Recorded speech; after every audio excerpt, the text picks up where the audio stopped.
Minnesota Slinger. As some of you may know, I don't really like a lot of government, but I also don't like incomplete analysis of what a policy will do for America. And this is why I believe the author is wrong in addressing healthcare as a poor policy in the short and long term. Rather, we must look at the long-term effects of policy. Paul Krugman, Princeton professor of economics and Nobel Prize-winning economist, wrote in the New York Times in conjunction with the Congressional Budget Office earlier this spring that when we look at healthcare over the long term, its benefits are going to be extremely significant. As the saying goes, an ounce of prevention is worth a pound of cure. And that is exactly what healthcare is going to do.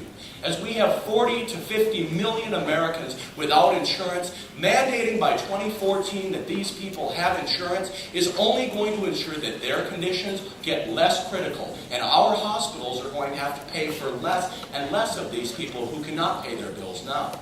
It is estimated that $84 billion is not paid by individual uninsured Americans who go into emergency rooms every year.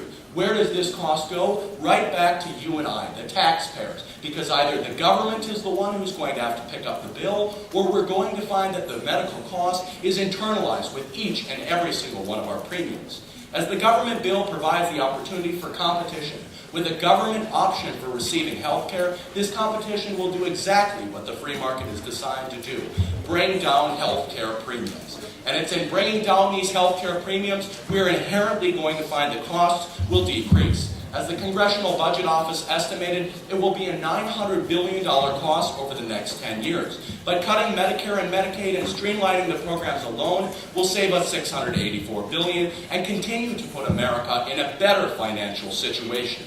I ask you today to consider we have made a step in the right direction, and that reform Thank you, is Delegate. Time has elapsed. Chair Matthew Marcel Robbins, Arizona delegation. I reserve the right to yield one time to Megan McArdle. As you're right. My fellow delegates, I come before you as, yes, a member of this program, but a type 1 diabetic, and one with a very advanced case nonetheless.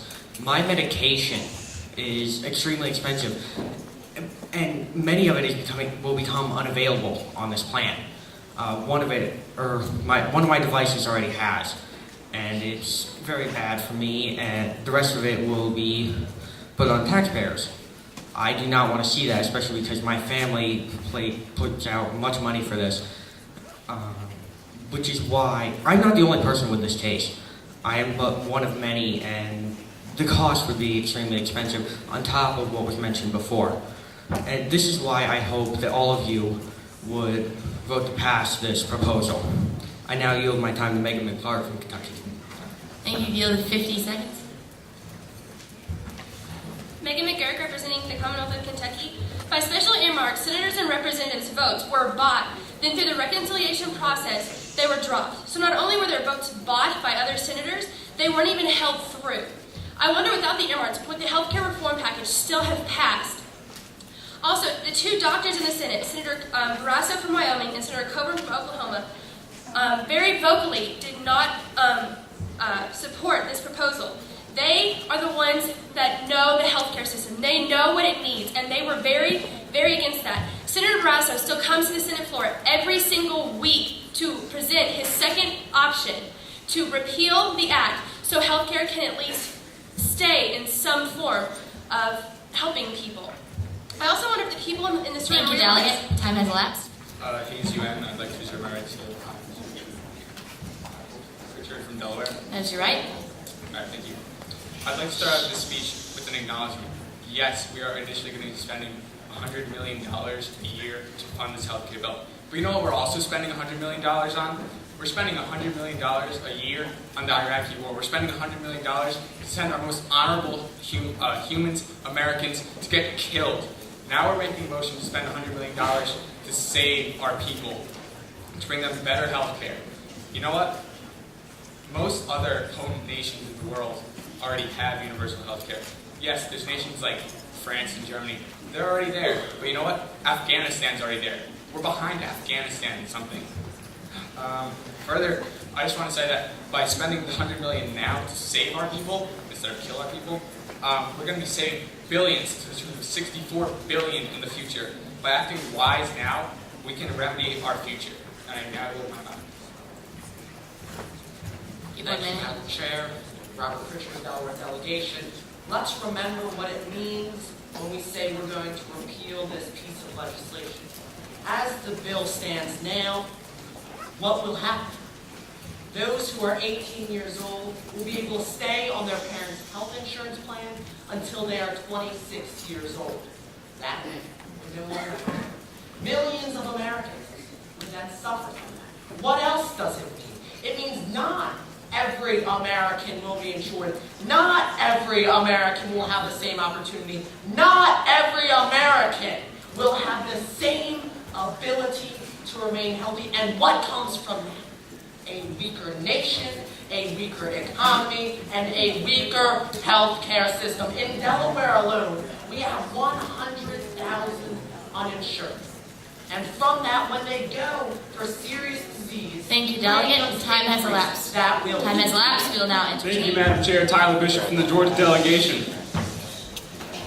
I would like to begin by thanking the author for bringing before such an honorable group of friends and colleagues a bill that is possibly the most important thing that's been done to us in the, I would say, in this century. I'd like to first start off by saying that this bill doesn't give anybody more health insurance. In fact, it makes it harder for people to get it, raising the average price of a policy from 7% to 17%. Price is so incredibly high that small businesses, which our economy thrives on, will not be able to provide the meager insurance policies they already provided for the middle class of America.